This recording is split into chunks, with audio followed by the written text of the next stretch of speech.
Bab masalah sholat ini ngacu pada surah Al-Baqarah 238. Di situ Allah katakan dua hal terkait masalah sholat. Ada yang berkenaan dengan jasmani dan rohani. Sing jasmani iki khafidu ala sholawah,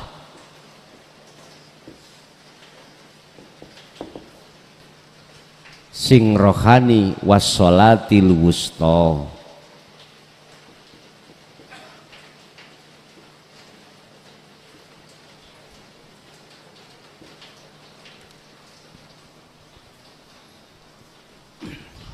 Al-Baqarah 238.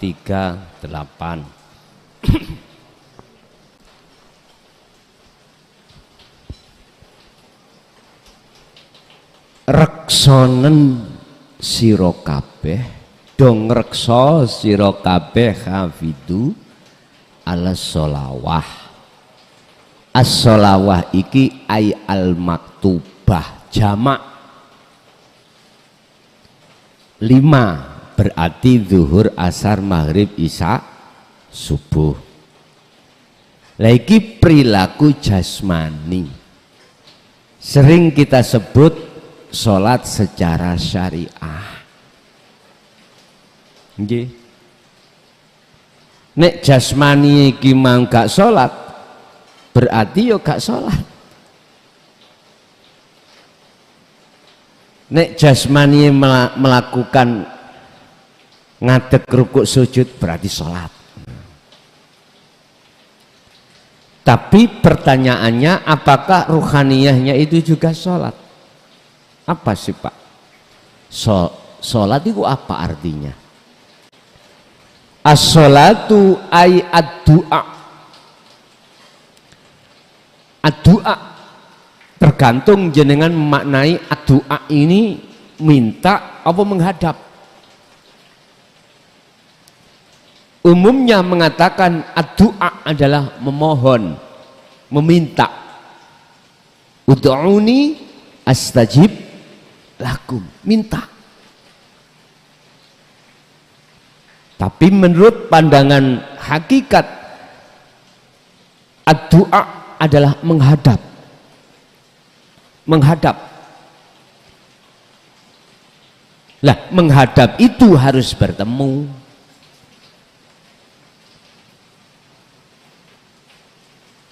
Menghadap itu bertemu. Sekarang kita kembalikan pada diri kita, waktu sholat kita bertemu siapa? Secara syariat rukun sahnya sholat manakala kita lakukan di situ menghadap kepada kiblat, yang kiblat secara fisik sebagai lambang yang kita sebut Ka'bah. Di situ kita itu tidak diberikan hukum pasti diterima atau tidak. Insya Allah, bahasanya insya Allah. Insya Allah mun ngersakake sapa Allahu Allah, berarti ngersakake apa? Diterima apa ditolak? Kita nggak tahu.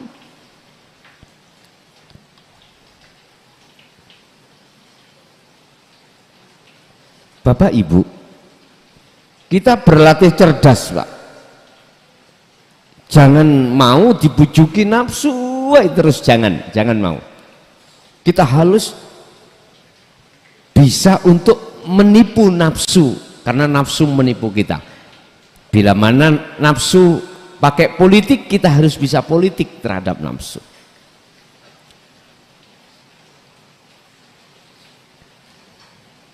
Dari pertanyaan Mbah tadi adalah antara golongan ahli hijab kita, yaitu golongan ahli syariah dan ahli makrifat tentang sholat. Kalau golongan ahli syariat saja sholatnya sudah jelas, Syarat rukun sah itu mengatakan sah, insya Allah diterima. Mengapa harus pakai insya Allah kalau itu pasti sah? Cara bahasa lugot, pendidikan lugot bahasa, nggak perlu Pak kita memakai kalimat meragukan. Kalau itu sudah pasti. Kalau pasti diterima, gak usah kita pakai bahasa meragukan. Miturut Yun Sewu, kalau itu betul-betul dikatakan memang sah. Pasti gitu aja. Pasti kan sudah nggak ragu Pak, nggak ragu. Tapi itulah proses Pak, memangnya itu proses. Sedangkan orang makrifat katanya tadi kiblatnya bingung. Lah ngoten nggih. Bingung iku miturut kita pandangan syariat. Pandangan syariat iku melihat fisik. Kalau makrifat pandangan Allah. Pandangan batiniah, ruhaniyah ini, Pak.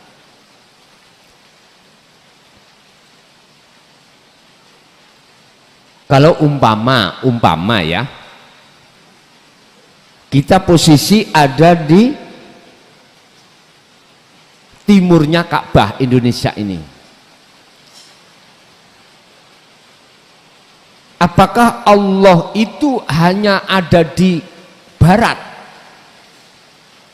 sementara di timur, di selatan, di utara, di atas, di bawah itu nggak ada Allah? Terus memang kalau memang sing benar seperti itu, terus bagaimana Allah dawuh fa aina matuwallu, dimanapun kau menghadap, mengarah, fathamma wajhullah, di situ ada wajah Allah. Terus bagaimana? Kalau menurut pandangan hakikat, justru secara rohaniyah beliau yang sholat makrifatiku wong sing gak bingung. Mengapa gak bingung? Sudah ketemu. Mestine sing bingung iku wong sing durung ketemu. Contoh, kita sama-sama tadi itu perjalanan dari rumah masing-masing. Ada yang sudah sering ke sini, nyampe ke sini Pak, nggak bingung. Tapi bagi pemula, Sherlock nggak ada, alamat aja, dikatakan menganti desa beton. Ngoten niku sik bingung jenengan kali kok. Jelas bingung. Tidak ada kepastian mana ya kira-kira ya. Ketika kita berangkat masih ragu. Karena di dalam hati kita belum ada gambaran pondok niki dereng wonten. Lan jenengan yang sudah biasanya ke sini sebelum datang bisa hati ini, oh tempatnya Al-Fakir di sana Padepokan, oh bentuknya begini, di dalamnya begini, sudah ada di dalam hati jenengan. Hati nggak bingung. Lewat timur nggih mboten bingung, lewat selatan yo nggak bingung, lewat barat, lewat utara nggak bingung. Nah terus kita yang awal-awal berangkat di dalam hati nggak ada Pak bayangan seperti ini, nggak ada. Justru kita ini yang bingung. Berangkat sebelum itu belum bertemu. Akhirnya tanya-tanya Pak, mana Padepokan Al-Fakir itu? Mana? Oh sebelah sana. Jenengan tanya kudu orang yang sudah tahu sini Pak. Nek sampai tanya tidak tahu orang terhadap orang yang tidak tahu sini, ya malah kesasar kan. Artinya semua tergantung siapa yang membawa kita. Kita itu buta Pak, kita itu orang bingung. Kok sing membawa itu juga orang buta, orang bingung, iki bingung double. Gak bisa kita nyampe pada Allah. Kalau yang membawa kita orang yang tidak kenal pada Allah. Ngoten lho Pak ceritane. Gampang mawon. Cara dilogikakan seperti itu. Apa mungkin orang buta bisa menuntun orang buta lain nuju tujuan? Mboten mungkin. Kalau kita kembali pada Allah, makanya tadi saya katakan, siapa sih guru akhirat itu? Tabi'inat tabi'in as-solihin. Beliaulah yang setia mengikuti kesempurnaan ajaran Rasulullah Sallallahu Alaihi Wasallam, tidak hanya di dalam syariah tapi juga hakikat ma'rifat, tidak hanya di tauhid la ilaha illallah wa huwa, tetapi anta wa ana. Cirinya orang itu tidak bahas masalah kebiarin donya, mesti dedek ati sampan kali kula untuk mengarah terhadap ini wajah tu wajia Pak. Makalah yang muncul beliau-beliau terhadap hati kita menyejukkan, boten membara nambahi amarah, boten. Itu bagi jenengan manakala mencari tabi'ina solihin. Boten bisa dilihat dari fisik Pak, boten saged. Apa harus kopiahan sarungan duwe pondok? Mboten. Kadang-kadang beliau iku petani, orang duweni pengikut, bahkan ekonominya ikut terbelakang. Bisa jadi kekasih Allah, diletakkan Allah seperti itu. Bisa jadi menjadi pedagang, bisa jadi menjadi pemulung. Tidak harus ekonominya itu sugih, mboten. Tidak harus mereka itu alim dohirnya, ndak. Makanya Syekh Ibnu Athaillah kalau bicara tentang mencari teman yang CS atau mencari guru, disuruh guru akhirat. Senajano teman sampean, senajano guru jenengan iki bodoh ilmu dohir, tapi atine alim terhadap Allah, itulah yang harus kita ikuti. Luweh-luweh berteman terhadap bodoh ilmu dohire dan bodoh ilmu rohaniyai batine. Iki bahasa teman sahabat. Pun pertanyaan, apakah sholatnya orang arif itu diterima Allah? Lagi itu tadi, bukan sholatnya orang syarek. Seingat saya pertanyaannya begitu. Bahasa saya tidak hanya nurul iman tapi hakul iman. Tidak hanya yakin tapi di situ hakul yakin, jelas. Karena apa? Orang-orang arif ketika menjalankan amaliyah secara fisiknya, keadaan ruhaniyah itu mesti yang muncul mingkol bin zahidin, bukan mingkol bin rohibin, tapi mingkol bin zahidin. Apa? Hatinya selalu menghadap terhadap Allahnya, bukan terhadap makhluknya. Wis satu.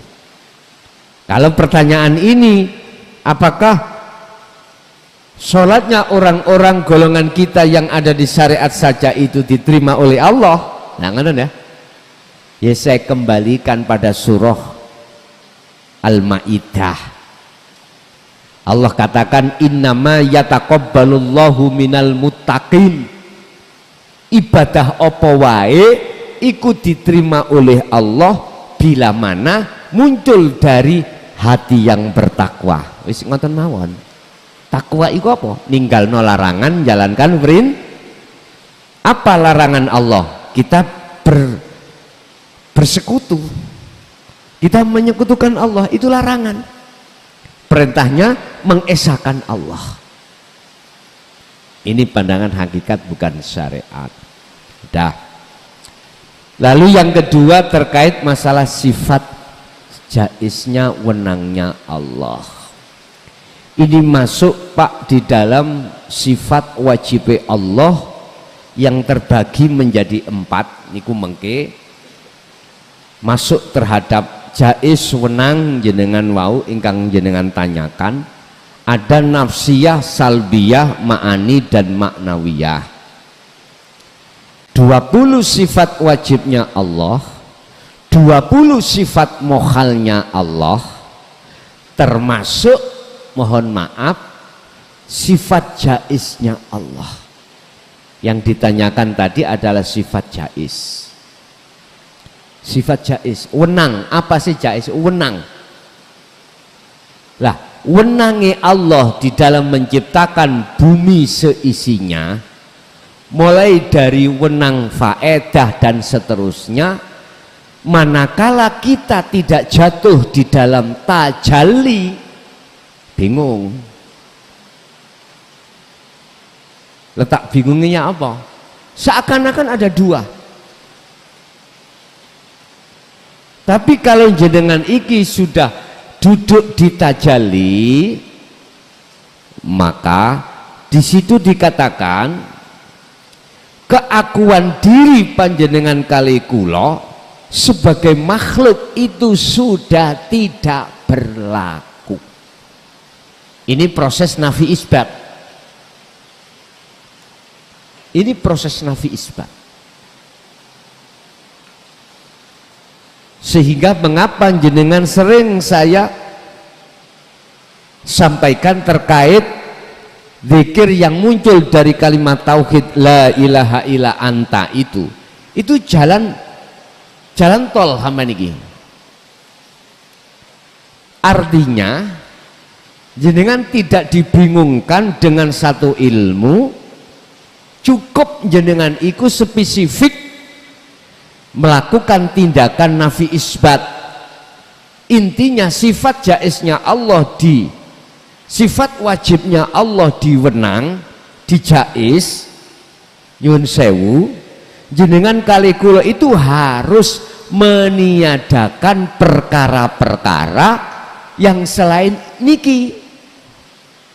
Intinya keakuan diri sebagai makhluk muncul akhirnya faedah, muncul akhirnya apapun itu, niki pun fana.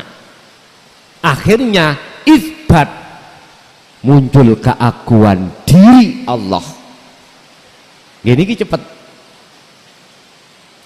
Makanya nanti ada ringkasan di dalam aqaid 50 niku, ada ringkasan nafsiyah, salbiyah, ma'ani dan maknawiyah. Wonten. Lah, Bapak Ibu hadirin jamaah rahimakumullah.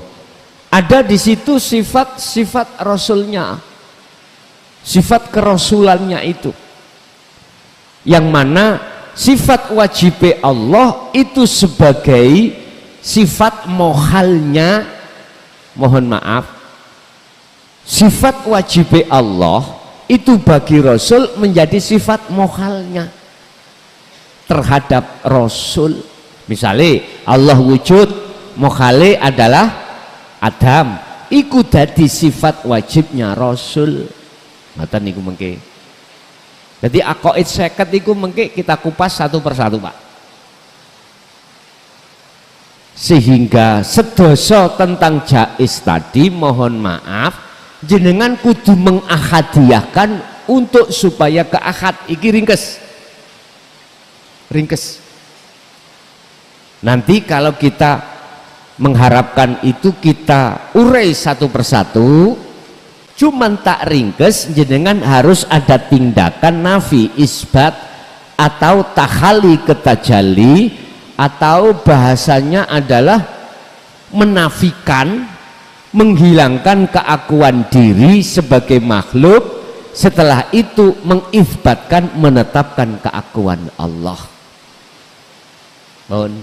Carane jenengan harus selalu mendawamkan, mengistiqomahkan zikir rasa, sirul asrar dirasa baru nanti di ainul basyirah bisa bertemu akhirnya hakul basyirah.